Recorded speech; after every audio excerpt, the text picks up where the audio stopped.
5 key matchups. Okay, good. I have them listed. Perfect. We'll go All through right, that. look at Yeah. you, ready to roll. Look at you. Yeah. I'm waiting to see if we actually go live on Twitter. We're not yet. I mean, it says we did. Okay. Well, I'm gonna go with that. Oh yeah, it here we popped go. up. Oh, We're is live. it there? We're Is it live. there? There Did it pop is. up? Ooh, let's do it live. Ready? I'm retweeting this live, guys. Look. There it is. Bang. That's some meta Back stuff on the right Twitter. there. Meta. All right, let's roll. Or X. No one calls. I do think it's slowly starting to become more known as X. I don't think I so. agree. I'll always call it Twitter. I hear people jokingly call it X, but I've never heard Dude, anyone I still like call it NBC Sports. I know. Earnestly call it X. You know, like, oh, I was surfing X yesterday. Like, I agree heard with it. that. You know, it's more like, oh, what do you see on X.com? Yeah. Anyway, that's enough Twitter talk. That place sucks. All right, how's everyone doing? Our Let's new roll. home. No, Yeah. I love Twitter. It's great. Okay, here we go. Hey, hello. It is the Go Birds podcast presented by the Bet Parks Casino and Sportsbook app. Day 4, baby. Day 4. Day 4. This week is flying by. It really is. I just came into the studio and said to you, it's crazy. Tomorrow's Friday. It's the game's basically here. unbelievable. We're 2 days away from Go Birds Radio. We're going to be on a Saturday show coming up. I We're doing the post-game pod like 3 days from now, essentially. This is, here's what I'll start with. And I want to get, Elliot has his 5 key matchups for the game. Elliot actually prepared for this pod today, which I really do appreciate because I didn't. So very nice. I did, hold up. That's not fair. No, you have your list. I did prepare. I'm going to quell everyone's anxiety about this. Like, I know everyone, it's the only thing people are thinking about. The movie list is coming at the end of this. So the movie final thought will happen. I'm a little confused. It's all prepared. It's ready. I'm going to give you my top 10 movies from 2024. You watched in 2024. No, see, I'm doing both. I'm going to do my top 10 movies from 2024 movies. Like, they were made in 2024. Released in 2024. Well, yeah, released. And then I'm going to give you my 6 favorite new watches from last year that were not. So we better budget some time. It'll take a few minutes. I watched the movie crazy last night. But it'll take a look. Ooh, what'd you watch? So Kristen's New Year's resolution is to watch more movies. Dude, Kristen, I know. Hold on. So I freaking love you, Kristen. Yeah. Love you. So we watched Saturday Night. Sure. I saw Saturday Night. Did you watch it? Pretty solid. So it was it's not on my list of it's fine. It was fine. It was a fine watch. I thought the guy who played Gabriel LaBelle, the guy who played Lorne Michaels, was phenomenal. I thought he was the best part of the movie. I would disagree with that. But really? So I thought the guy got nominated for a Golden Globe for it. Seems unwarranted. Yeah. But so the guy I think he's great, that kid. I think he's gonna be a star. Gabriel LaBelle. He might be. I just think his role was pretty basic. Like, he wasn't like a ton of emotion or it was just like a basic role. Well, he just kind of the main character of the movie. But but it wasn't like there was, regardless, dude, the guy that played Billy Crystal, it was like a duplicate of Billy Crystal. There were a few once he like walked that. into the audition room, they must have been like, well, You're obviously. Yeah, it was okay. Saturday Night was okay. I don't like the movies where, so do you know, was Lorraine Michael involved in that? Lorne Michael. Whatever. Yeah. Lorraine Michael. You don't know who Lorne Michaels is. No, I do. He did SNL. I knew him. Lorne knew of him. His name is Lorne Michaels. His name. Yes. Did he make the movie? I would guess no. Jason Reitman directed the movie. So he was uninvolved. I would guess he was somewhat involved. I don't know. Because I don't like, what was the movie last year about the director that he did? Steven Spielberg.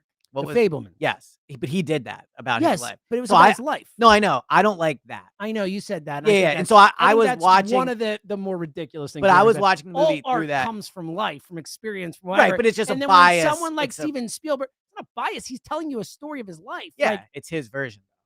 Of course, yes, all movies are their versions of it. What do you mean? Well, no, but if there's like an unauthorized autobiography, that's different. Like someone where, like I'll use a book here, for example, or a movie. No, I get your point. Like, but another, like Oppenheimer's dead. Okay, so he made Oppenheimer last year. Christopher Nolan made Oppenheimer last year about Oppenheimer, right? Yeah. Oppenheimer's dead, so he couldn't say make this movie about it. Correct. It's actually based on a book about Oppenheimer, as many of these things are. They're usually, I believe, as many books like that are about, like, biographies are turned into movies, or stories about a thing are turned into movies. But like, why can't a guy especially Steven Spielberg, who is, he could do it? It was, it's not my cup of tea. Yeah, like, because it just feels like the whole thing. It's like insight into him and how he thinks and what he's done. It's a different type of thing. Like, I agree. If you, I loved it. Fableman's was one of my favorite movies of that year. So I remember not liking strong it. disagree on that. Yeah, I thought it was fine. Ironically, Gabriel LaBelle plays young Steven Spielberg. Oh, does he? Yeah, That's and funny. I think he's great in that too. So, but I will say I went back and watched the first ever episode of Saturday Night Live after watching. Pretty old. Yeah, it doesn't hold up. It's not as funny as it used to be. That was my biggest problem with Saturday Night. It's a story of the first episode of Saturday Night Live. My biggest problem was like when they would go to the bits, like they weren't funny. You know, like the John Belushi thing where it's like, oh, this is the moment. Everyone's like, oh, it's going to work now. Right. It wasn't funny. Like, it didn't work. If I was John Belushi, I wouldn't love how it was portrayed in that movie. Well, John Belushi's dead. So. Well, long dead. I hope he's not watching it. Dead for like 30 years. Yeah, 40 years, I wouldn't love it. I feel like he was portrayed as like some 40, idiot. And I don't know, maybe he was. Well, I mean, John, Ed, you never heard of? No, I know who he is. He's like an actor. I'm aware of who he is. Well, he's like yeah. But he just came across very he was like Chris Farley before Chris Farley. He died of drug overdose. Right. Like he was a troubled guy and all that type of stuff. But yeah, so anyway, I watched. But everyone said he was the funniest person. Yeah, I'm sure he is very funny. I wouldn't have liked how he was portrayed if I was his family. Yeah. Well, he has a troubled life. Well, we'll see what we watch tonight. Okay. I mean, can't wait on this. Yeah. Maybe take some recommendations from the guy who's obsessed with movies. Dude, I've been trying to get her to watch the Glenn Powell thing. Yeah, I got a million other recommendations. Tell me what kind of movies you want.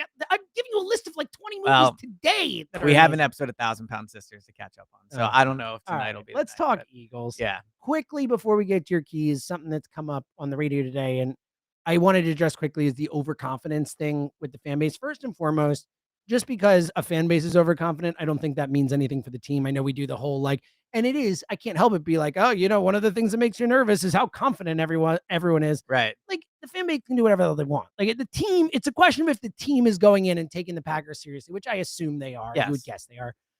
But my official statement on the overconfidence before we get to the keys, because I would like to put this out there, is hell yeah, I'm overconfident because they're awesome. And I feel super confident about it. I can't help it. And I know we made mistakes before. We talked about it the other day, like the World Series, the Diamondback series, the freaking 2022. Like, I can't help it.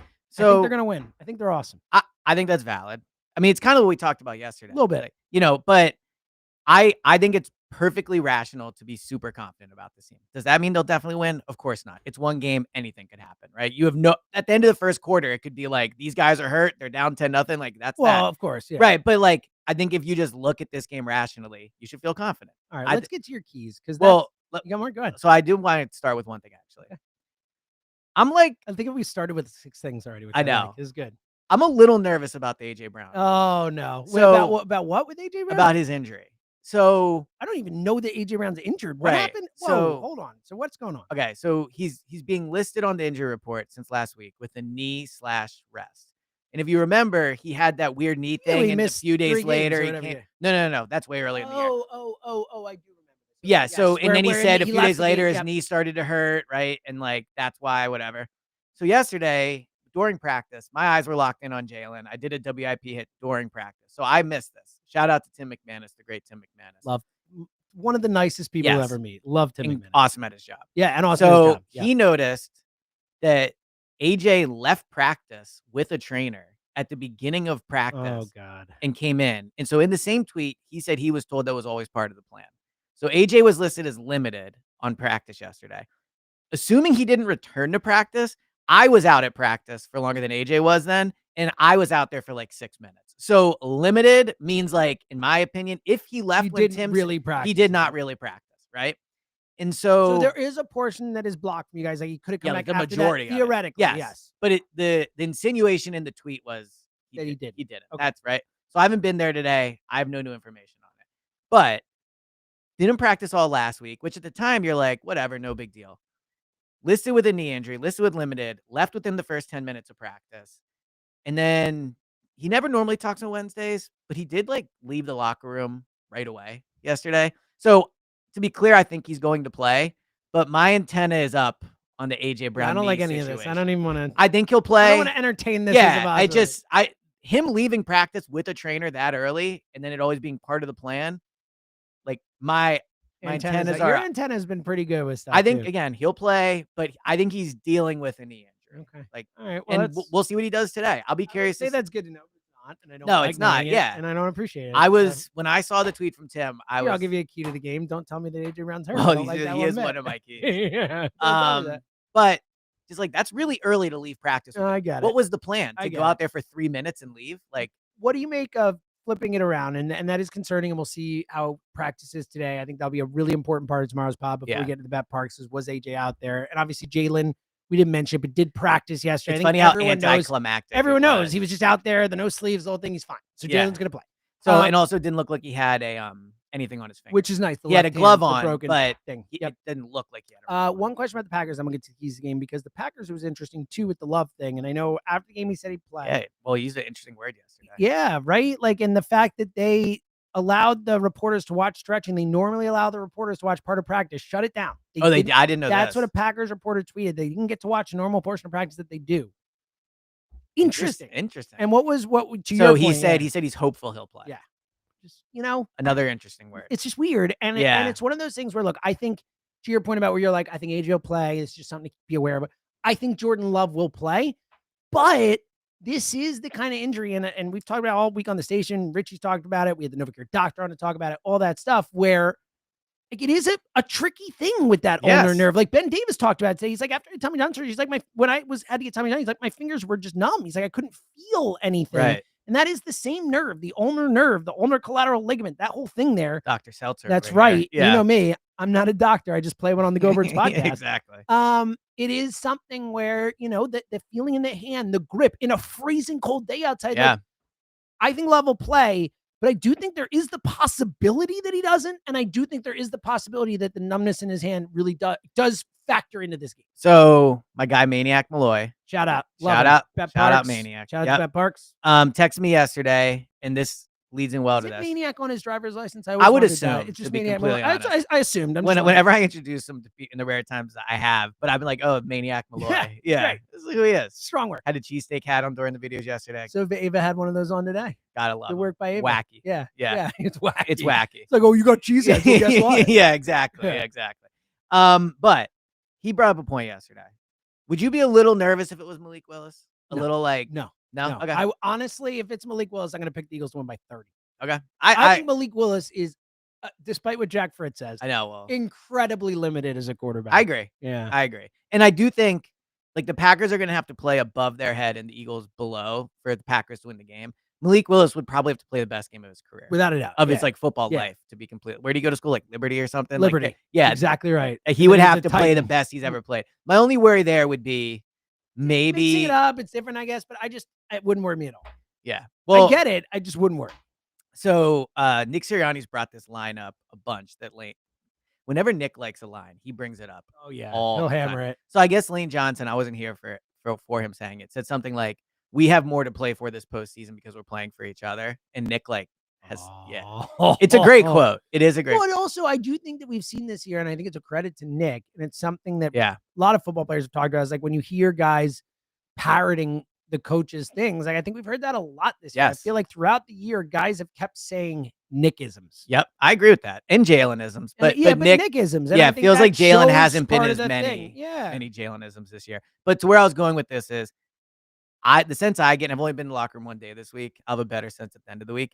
It does seem like they are like locked in. Love it. Ready to go. I don't sense like an overconfidence. I sense like it's go time type of thing. Good. Yeah. All right, let's get into it. Elliot Shorr-Parks is five keys to the game. 5 key matchups. Okay. I got players versus players. Sure. Yeah. I mean, they're keys, but yeah. Okay. All right. 5 biggest matchups to the game. There we go. We did. Number 1, Cooper DeJean versus Jaden Reed. It's a big one. We all remember week 1, yes. Jaden Reed, the biggest star for Green Bay in that game offense. Dude, was all over the place. He was awesome. Tackle him. Yeah.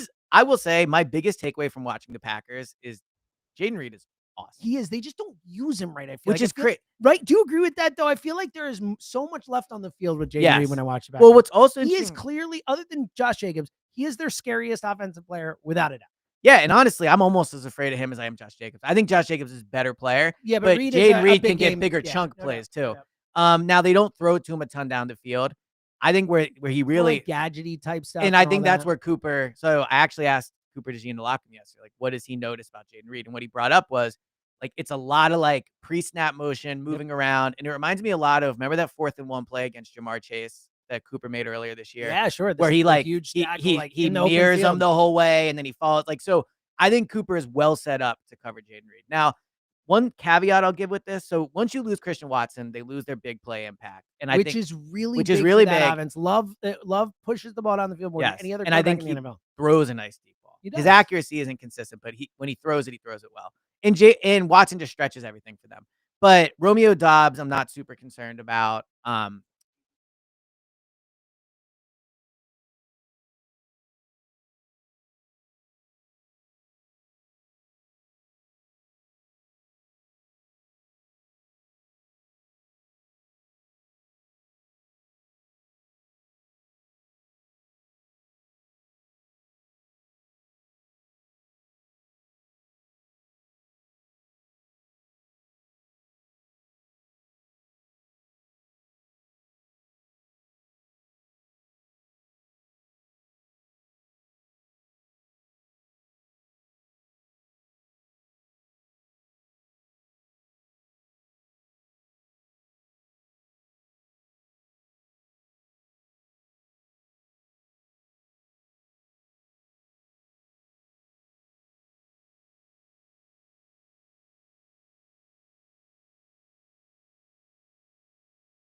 Yeah, thank God. We didn't. Yeah, I just got a text about it.